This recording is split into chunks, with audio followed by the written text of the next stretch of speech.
Welcome to வெந்தய kitchen. இன்றைக்கி நாம் வீட்டிலையே சூப்பரான டேஸ்டியான பிளாக் ஃபாரஸ்ட் கேக் எப்படி செய்கிறதுன்னு பார்க்க போகிறோம். வாங்க எப்படி செய்கிறதுன்னு பார்க்கலாம். பிளாக் ஃபாரஸ்ட் கேக் செய்கிறதுக்கு முதல்ல நம்ம ட்ரை இன்க்ரீடியன்ட்ஸை எடுத்துக்கணும். அதுக்கு ஒரு பாத்திரத்தை எடுத்து வச்சுருக்கு. அதில் நம்ம 1 கப் அளவுக்கு மைதா சேர்த்துக்கணும். இதில் மெஷர்மெண்ட்டு ரொம்ப முக்கியமானது. அதனால் 1 கப் எடுத்துகிட்டு அதிலே 1/4 கப் அளவுக்கு கொக்கோ பவுடர் எடுத்துக்கோங்க. அதுக்கப்புறம் 1 ஸ்பூன் அளவுக்கு பேக்கிங் பவுடர் எடுத்துகிட்டு 1/2 ஸ்பூன் அளவுக்கு பேக்கிங் சோடா எடுத்துக்கணும். 1/4 ஸ்பூன் சால்ட் எடுத்துக்கோங்க. அதையும் நம்ம ஆட் பண்ணிவிட்டு ஒரு விஸ்க் வச்சுட்டு நல்லா மிக்ஸ் பண்ணி விட்டுருங்க. நல்லா மிக்ஸ் பண்ணிடணும். இப்போ நம்ம கேக் செய்கிறதுக்கு முன்னாடி கேக் டின்னை நம்ம ரெடி பண்ணி வச்சிடணும். அதுக்கு கேக் டின்னை எடுத்துகிட்டு ஒரு 1/2 ஸ்பூன் அளவுக்கு ஆயில் அப்ளை பண்ணிடணும். ஃபுல்லாக அப்ளை பண்ணிவிட்டு அது உள்ளே நம்ம பட்டர் ஷீட் வச்சுட்டு நம்ம ரெடி பண்ணி வச்சிடலாம். இப்போது ஆயில் எல்லா பக்கமும் படுற மாதிரி அப்ளை பண்ணியாச்சு. அடுத்தது நம்ம அதுக்கேற்ற மாதிரி அந்த சைஸ்க்கு கட் பண்ணி வச்சுருக்கு அந்த அளவுக்கு பட்டர் பேப்பர் நம்ம சேர்த்துட்டு அதுக்கு மேலேயும் நம்ம கொஞ்சம் ஆயில் சேர்த்து நல்லா ப்ரஷ் பண்ணி விட்டுறணும். இப்போ அது உள்ளே எடுத்தாச்சு. இந்த சைட்லேயும் நம்ம பேப்பர்ஸ் வச்சுக்கிட்டோம்னா நம்ம கேக் சைட்லெலாம் ஒட்டாமல் ஈஸியாக வந்துடும். அதுக்காக சைட்லேயும் நான் பட்டர் ஷீட் போடுறேன். இப்போ மேலே ஆயில் கொஞ்சம் விட்டுட்டு அதையும் நம்ம ப்ரஷ் வச்சுட்டு நல்லா ஸ்ப்ரெட் பண்ணி விட்டுருங்க. இப்போ நம்ம கேக் பேட்டர் ரெடி பண்ண போகிறோம். அதுக்கு ஒரு பவுல் எடுத்துக்கணும். அதில் ஈரம் இருக்கக்கூடாது, தண்ணியெல்லாம் இருக்கக்கூடாது, நல்ல சுத்தமான பாத்திரமாக இருக்கணும். அதில் ஒரு 3 முட்டையை நான் எடுத்திருக்கேன். 3 முட்டையை எடுத்துட்டு அதை நம்ம பீட்டர் வச்சு பீட் பண்ணி எடுத்துக்கலாம். முதல்ல லோ ஸ்பீடில் கொஞ்சமாக ஃபஸ்ட்டு பீட் பண்ணிவிடுங்க. பீட் பண்ணி எடுத்துருங்க. பீட் பண்ணிவிட்டு அதுக்கப்புறம் நம்ம பவுடர் சுகர், வெண்ணிலா எசன்ஸ் சேர்த்து நல்லா பீட் பண்ணி எடுக்கணும். இப்போ பவுடர் சுகர் நான் 1 கப்பு எடுத்திருக்கேன். அந்த பவுடர் சுகரை 3 பேட்சாக போட்டு நம்ம கொஞ்சம் கொஞ்சமாக சேர்த்து நல்லா பீட் பண்ணி எடுத்துக்கணும். பீட்டர் வச்சுட்டு நல்லா மிக்ஸ் பண்ணிவிட்டு நல்லா பீட் பண்ணி எடுத்துடலாம். இதில் 1 ஸ்பூன் அளவுக்கு வெண்ணிலா எசன்ஸ் சேர்த்துக்கோங்க. வெண்ணிலா எசன்ஸ் சேர்த்துட்டு நல்லா பீட் பண்ணிடணும். இப்போது இதில் ஒரு 1/4 கப் அளவுக்கு சன்ஃப்ளவர் ஆயில் சேர்த்துருக்கேன். வாசனை இல்லாத எண்ணெய் எதுனாலும் சேர்த்துக்கலாம். அதுக்கப்புறம் 1/4 கப் அளவுக்கு வார்ம் மில்க் சேர்த்துக்கணும். ரொம்பவும் சூடாக இருக்கக்கூடாது, அதே சமயம் ரொம்ப சில்லுன்னு இருக்கக்கூடாது. அந்த மில்க் சேர்த்துக்கோங்க. சேர்த்துட்டு நல்லா ஒரு தடவை பீட் பண்ணிவிட்டு அதுக்கப்புறம் நம்ம ட்ரை இன்க்ரீடியன்ட்ஸை சேர்த்துடலாம். நல்லா பீட் பண்ணி எடுத்துக்கோங்க. எக்கு நல்லா பீட் பண்ணி எடுத்தாச்சு. இப்போ அது கூட நம்ம ட்ரை இன்க்ரீடியன்ட்ஸ்லாம் சேர்த்துற போகிறோம். அதில் ஒரு சல்லடை வச்சுட்டு ஒரு 3 பேட்சாக ஒரேடியாக சேர்க்கக்கூடாது, 3 தடவையாக சேர்த்து நம்ம சலித்து சேர்த்துட்டு ஒரு விஸ்க் வச்சு மைல்டாக மிக்ஸ் பண்ணி எடுத்துடணும். கொஞ்சம் 3 பேட்சாக கொஞ்சம் கொஞ்சமாக சேர்த்துட்டு விஸ்க் வச்சு நாம் மிக்ஸ் பண்ணணும். இப்போ ஒரு விஸ்க் வச்சுட்டு நல்லா ஜென்டலாக மிக்ஸ் பண்ணிக்கோங்க. இதே மாதிரி 3 தடவையாக நாம் சலித்து சேர்த்து மிக்ஸ் பண்ணிடலாம். இப்போ நல்லா கேக் பேட்டர் ரெடி ஆகிடுச்சு. நல்லா மிக்ஸ் பண்ணியாச்சு. ஒரு ஸ்பேட்லா வச்சுட்டு இன்னும் கொஞ்சம் நல்லா நம்ம மிக்ஸ் பண்ணிடணும். ஏன்னா கீழே சர்க்கரையெல்லாம் ஏதாவது தங்கி இருந்தால் கூட நம்ம இந்த ஸ்பேட்டில் வச்சு நம்ம கொஞ்சம் மிக்ஸ் பண்ணுறப்ப எல்லாம் வந்துடும். நம்ம இப்போ நல்லா மிக்ஸ் பண்ணிவிட்டு அதுக்கப்புறம் நம்ம கேக் டின்னில் இந்த கேக் பேட்டரை ட்ரான்ஸ்ஃபர் பண்ணிவிட்டு வேக வச்சிடலாம். இப்போ கேக் டின்னில் இந்த பேட்டரை நம்ம ட்ரான்ஸ்ஃபர் பண்ணிடலாம். இப்போது அதை அழகாக ட்ரான்ஸ்ஃபர் பண்ணிவிட்டு அதுக்கப்புறம் நம்ம பேக் பண்ணி எடுக்கணும். இப்போ ஃபுல்லாக அதில் எடுத்து ட்ரான்ஸ்ஃபர் பண்ணிவிடுங்க.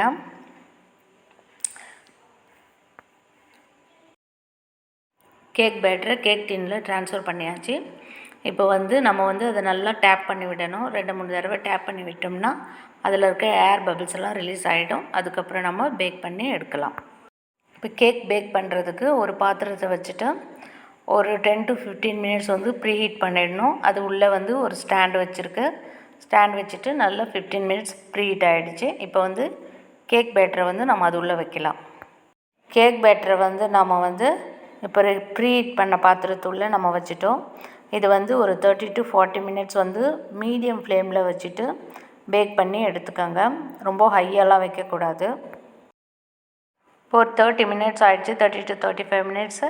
இப்போ வந்து கேக்கு வெந்திருக்கான்னு நம்ம பார்க்க போகிறோம். சூப்பராக வந்து ரெடி ஆகிடுச்சு கேக்கு, நல்ல பேக் ஆகிடுச்சு. இப்போ வந்து அது ஃபுல்லாக செக் பண்ணி பார்க்கணுன்னா நம்ம ஒரு நீடில் வச்சுட்டு நம்ம அதில் வந்து விட்டு பார்த்தோம்னா நமக்கு வந்து வெந்திருக்கா இல்லையான்னு தெரியும். பாருங்கள், இதில் ஒட்டாமல் வரணும். ஒட்டாமல் வந்திருக்கு. அப்போ வந்து கேக் வந்து நல்லா பேக் ஆகிடுச்சு. இப்போ நாம் வந்து அதை வெளியே எடுத்துடலாம். இப்போ சூப்பராக இருந்து இடுக்கி வச்சுட்டு நம்ம எடுத்துடுறோம். க்ரீம் பீட் பண்ணுறதுக்கு முன்னாடி அந்த பாத்திரத்தையும் அந்த நீடிலையும் நம்ம வந்து கொஞ்ச நேரம் ஃப்ரீசரில் வச்சு எடுத்துக்கணும். அப்போ தான் க்ரீம் பீட் பண்ணுறப்ப கரெக்டாக கன்சிஸ்டன்சி வரும். இப்போ இந்த பாத்திரத்தில் 2 கப் அளவுக்கு நாம் வந்து இந்த க்ரீம் எடுத்துக்க போகிறோம். இன்றைக்கி ஒரு கப் எடுத்தாச்சு. இன்னொரு கப்பு நாம் அதே அளவு அளந்துட்டு நம்ம அதை எடுத்துக்கலாம். இது வந்து கொஞ்சம் ஃப்ளோயிங் கன்சிஸ்டன்சியில் இருக்கணும். ரொம்பவும் ஃப்ரீஸ் ஆகிருக்கக்கூடாது க்ரீமு. அது கூட ஒரு 2 டேபிள் ஸ்பூன் அளவுக்கு நம்ம வந்து பவுடர் சுகர் ஆட் பண்ணிக்கணும். பவுடர் சுகர் எடுத்துக்கலாம். 2 ஸ்பூன் அளவுக்கு, 2 டேபிள் ஸ்பூன் அளவுக்கு எடுத்துக்கோங்க.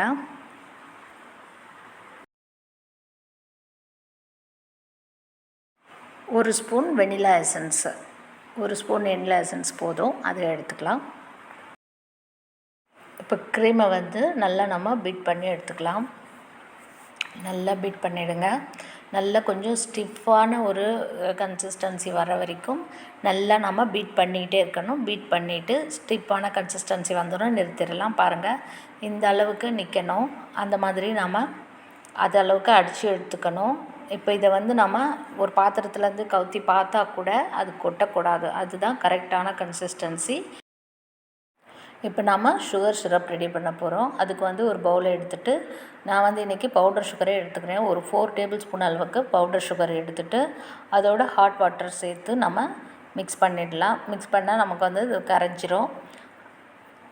அவ்வளோதாங்க. ஹாட் வாட்டர் சேர்த்துட்டு நம்ம மிக்ஸ் பண்ணி எடுத்துட்டால் சுகர் சிரப் ரெடி.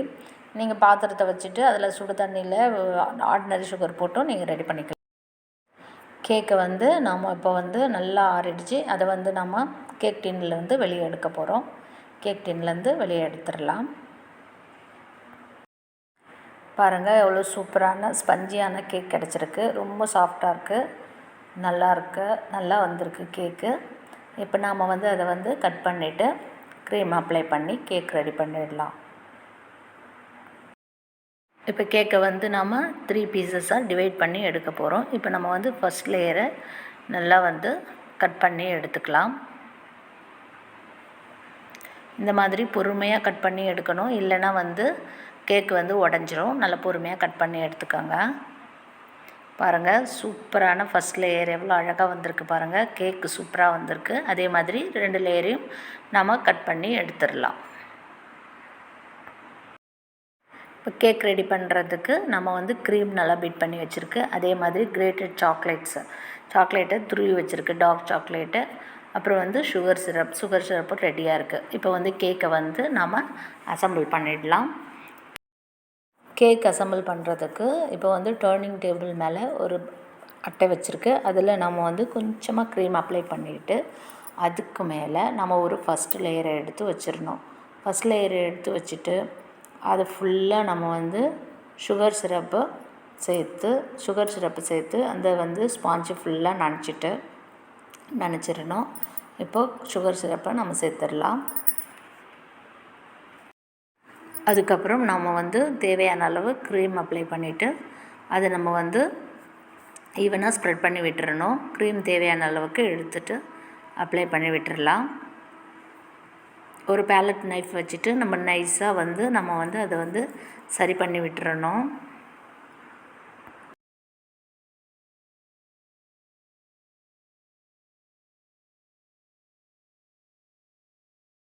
ஈவனாக ஸ்ப்ரெட் பண்ணி விட்டுட்டு அதுக்கு மேலே நம்ம வந்து கிரேட்டட் சாக்லேட்ஸ் இருக்கு இல்லையா, டார்க் சாக்லேட், அது வந்து கொஞ்சம் நம்ம அப்ளை பண்ணிடணும். அதுக்கு மேலே கொஞ்சமாக போட்டுட்டு அதுக்கப்புறம் நம்ம வந்து செகண்ட் லேயரை அது மேலே வச்சுட்டு அப்படியே எல்லா லேயரையும் அசெம்பிள் பண்ணி எடுத்துடலாம்.